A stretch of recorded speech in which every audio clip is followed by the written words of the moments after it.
The EU has confirmed it'll water down its landmark 2035 ban on the sale of new petrol and diesel cars following lobbying by car makers and leaders from several EU member states.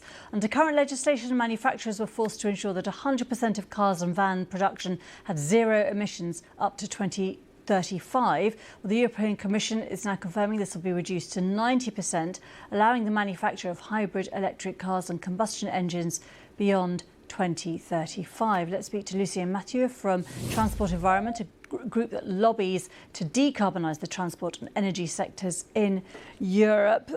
Do you think the EU is right to be a bit more pragmatic?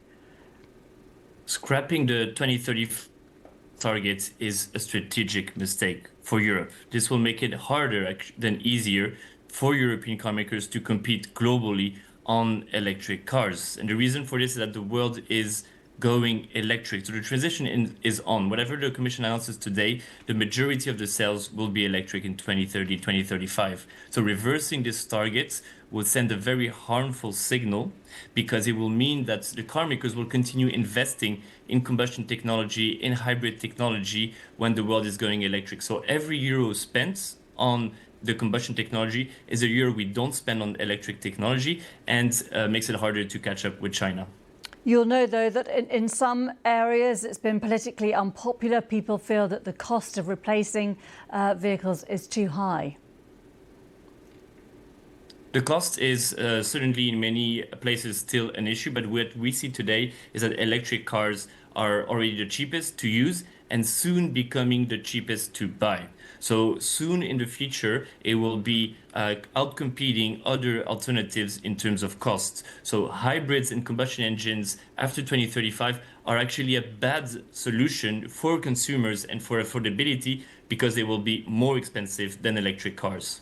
And how quickly will those changing costs come in? Very rapidly. We see already today, and models launched next year, they're hitting price parity, meaning that the electric version of the vehicle is at the same purchase price as the combustion engine vehicle. So things are moving very fast, and we continue to see battery prices decreasing, which means that this trend will also continue in the next years. In terms of the contribution of motoring and the industry to global warming, I mean, how big a factor is it?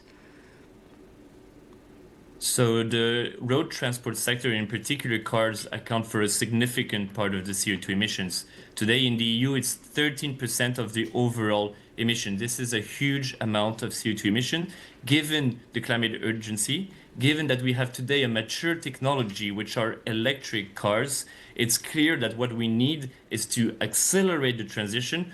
Slowing down is not going to help. It's not going to help the climate. It's not going to help consumers, and it's not going to help the industry by making them less competitive with the global competition. Some countries within Europe have done better on this, haven't they, in terms of transitioning? What can other countries learn from that? Because for a lot of people, the worry is about the infrastructure, not being able to charge an electric car when you're going on long journeys, for example. The charging infrastructure has been making very vast progress in a short amount of time in the past few years. What's most important that we see actually are the national policies, in particular the fiscality that is put in place by governments. I'm today in Belgium, and Belgium has been impressive. The company car taxation has changed, and this has led the company car market to drastically accelerate on electrification, reaching very high levels today. So it's possible. We see it. We have example all across the EU with governments putting in place the right policies. They need to be stable. They need to be pro-electric, and that can allow and give the certainty, the planning certainty for the market, for investors, for businesses to invest and to transition to electric.